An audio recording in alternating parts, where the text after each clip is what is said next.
Hey, what's going on, everyone? How you guys doing? Matt Jarbo here, $3 Theater. And, I wanted to kind of touch upon this video I saw today coming out of Doomcock.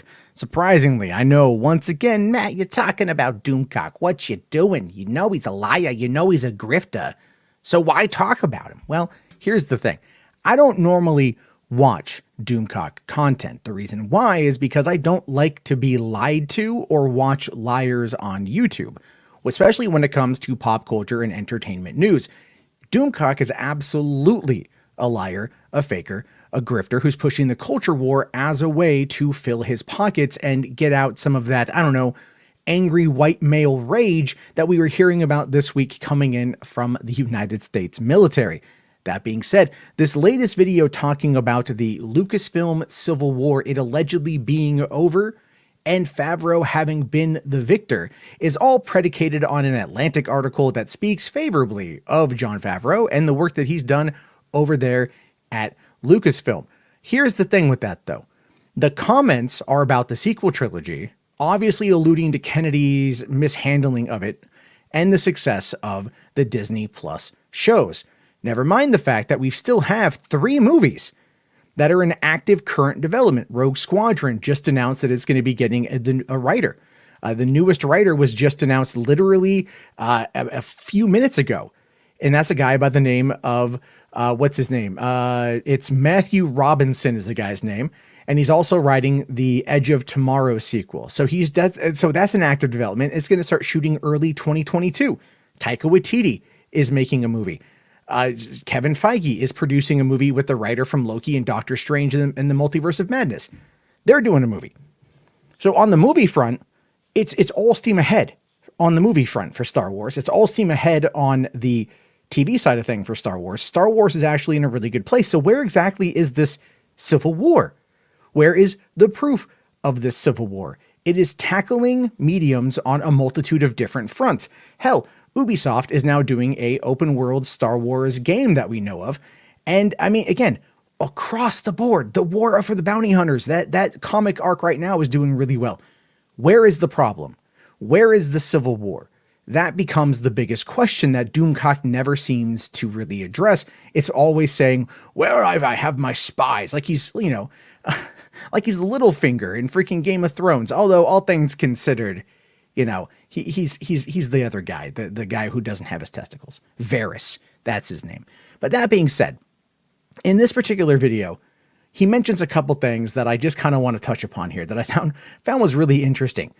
And the first one was with a fleeting reference, but it does tie into what he calls his victory conditions, right? Terms of his victory conditions. Now, this is something that you can tell is designed quite frankly, in an impossible scenario. There's no way that 2 out of 3 of these things are going to happen. The first one, he says, is that Kathleen Kennedy's influence over Star Wars is going to be gone. Yeah, well, guess what? That's an inevitability.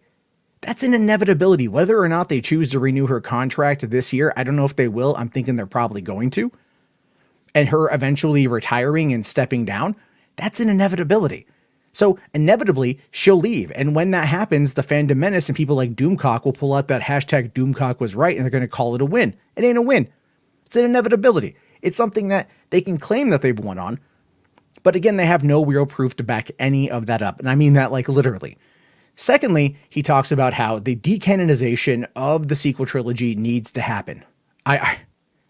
That right there in and of itself is just a red flag for any kind of victory condition. Disney bought Lucasfilm, and that wasn't just Star Wars. It was Lucasfilm, which comes with ILM and Industrial, so that's Industrial Light and Magic and Skywalker Sound, as well as Indiana Jones franchise and a number of other things like Willow that Lucasfilm owned. They have put in money into Star Wars, and they've made that money back. Clearly, the sequel trilogy added to a lot of that profit that came in. So even though there were mishaps with The Last Jedi and The Rise of Skywalker, obviously, they've still turned a pretty profit off of those movies, but they realized that they needed to have more of a plan, obviously, and that makes a lot of sense. That's where Disney Plus comes into the mix. So they're not going to decanonize the sequel trilogy at this point. Jon Favreau, with whom Doomcock speaks so fondly of, or of whom he speaks so fondly of whom he boasts about constantly. Did you not see The episode in season 2 when we saw the Snoke clone pods? Did you not hear Snoke's theme? Have you not noticed that they're starting to tie into the First Order? That even Favreau himself had said in 2019 that The Mandalorian was going to show us the origins of the First Order and what the Empire was up to following its downfall after Return of the Jedi? Did you not follow any of that? Guess what? That's still happening. That's still happening. The Thrawn trilogy is now being kind of modified and readapted to fit into this current timeline. That also is going to have ramifications for the sequel trilogy, giving us more insight into what the Emperor was up to, what the First Order was up to, and what their ultimate origin story was. Not going to decanonize the sequel trilogy.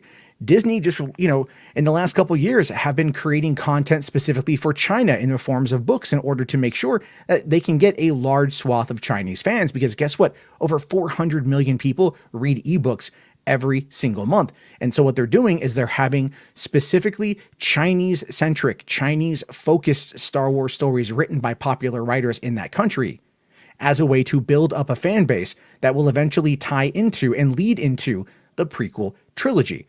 Because China didn't have that cultural zeitgeist back in the 80s or 70s, 80s, 90s, and 2000s. They didn't have any of that. So now Disney is trying to build from scratch. So they're going the long run, and they're trying to find a way to build it into that marketplace. Everything that they're doing is focusing on trying to bring it all together, to try to make it all connected, and that includes the sequel trilogy. So this victory condition of decanonizing the sequel trilogy is 100% provable a fallacy, a lie, a falsehood, a made-up thing, a grift, because that is what he talks about. He always talks about this decanonization. If you listen to every one of his bold proclamations, it's always about the decanonization. It's not going to happen. It's simply not going to happen. And even his own friend Jeremy Griggs from Geeks and Gamers, put it together in a way that I think is pretty great. And I'm just going to show you that right now. If you believe Doomcock's rumors, that's great. I don't. If you think that Lucasfilm is heading in the right direction, that's great. I don't. If you think that George Lucas has a George Lucas cut of The Rise of Skywalker, that's great. I don't. If you think that George Lucas is coming back to take over Star Wars at his age, that's great. I don't. If you think that Kathleen Kennedy is getting fired for the 450th time, that's great. I don't. So I don't. Yeah. Right from the horse's mouth himself. The man that apparently Doomcock was so worried about during their dust up a couple weeks ago. Flat out saying right there to his audience, to God and everybody, I don't believe this man. Yet Doomcock and him share a lot of the same audience. So there's a reason why that video clip was ultimately removed from the population of Jeremy's videos on his channel. He wanted people to know how he felt, but he also wanted to have any kind of plausible deniability for that resurfacing down the road. Sorry, Jeremy. People like to clip things. What can I say? But even when his own friends are saying that it's a lie, even when his own friends are saying that it's bullshit, he continues. In fact, his third victory condition, and one that I find to be the most egregious, as well as a little tidbit that I mentioned before that he kind of glazed over while mentioning it, dropping a little seed there, is the rehiring of Gina Carano. That's not going to happen. Now, people out there might argue, but Matt, James Gunn said abhorrent things on social media and they fired him and they brought him back. That's true. That is true. James Gunn said things in 2012 and before that were brought up again in 2018. Never mind, he had addressed them in a Vanity Fair profile in 2017 before the release of Guardians of the Galaxy Volume 2. And he apologized for what he had said. He'd become a better person. His entire cast had more or less come out to support him, with Dave Bautista threatening to quit the role of Drax as a result. And everyone there truly respected him and truly liked him. Oh yeah, here's the key thing. This is the biggest one and what you need to pay attention to. When the James Gunn situation happened, guess what he did? He shut the fuck up. He listened to advice, he shut his mouth, and he went silent for literally like 5 months. Gina Carano, on the other hand, kept retweeting disinformation campaigns about vaccines and masks and the election.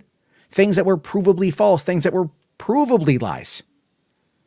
She buddied up with the Fandom Menace. She buddied up with Drunk 3PO, who was an active and ardent member, one of the thought leaders in the Fandom Menace. There is a rumor and a speculation out there that the two have hooked up while they were together. And hey, by all means, if that happened, good on 3PO. And if I were him, I would play that rumor up like crazy too, by the way.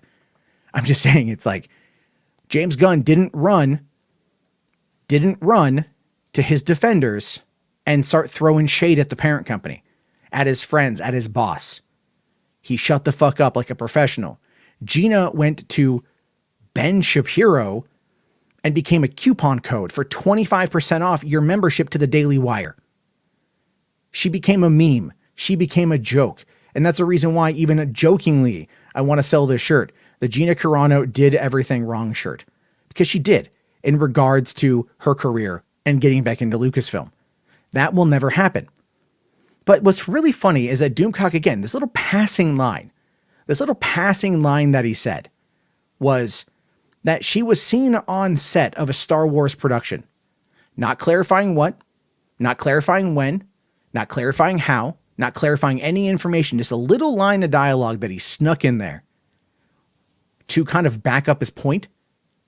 When has Gina Carano been seen on anything?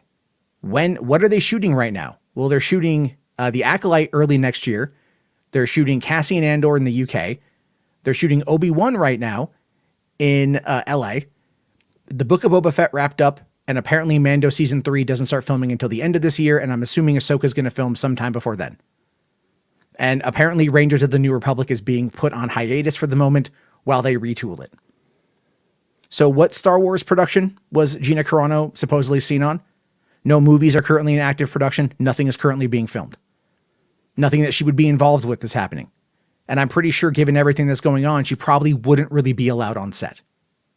Unless she had to go clean out her locker. But guess what? She was fired months ago. So that's not going to happen. This is what I'm referring to. Anything this person says is easily debunkable by simply approaching it from the Occam's razor perspective, as well as blatantly available pieces of information that he just kind of conveniently ignores. And he doesn't want to have an informed audience, because an informed audience would take one look at everything and go, oh yeah, wow, he's full of crap. And that, of course, is where we find ourselves. I just wanted to talk about this because it was so mind-numbingly stupid, and it was driving me up the wall while I was stuck in nearly 100-degree traffic. So I'm a little bit, having my rage on that one as well. Anyway, as always, I want to hear your guys' thoughts on this one. Let me know down in the comments section. Remember, if you guys also want to see this Gina Carano shot first shirt, I might make that. And I want to hear what you have to say. I'll talk to you all later. Have yourself a great day. Thank you for watching, and peace out.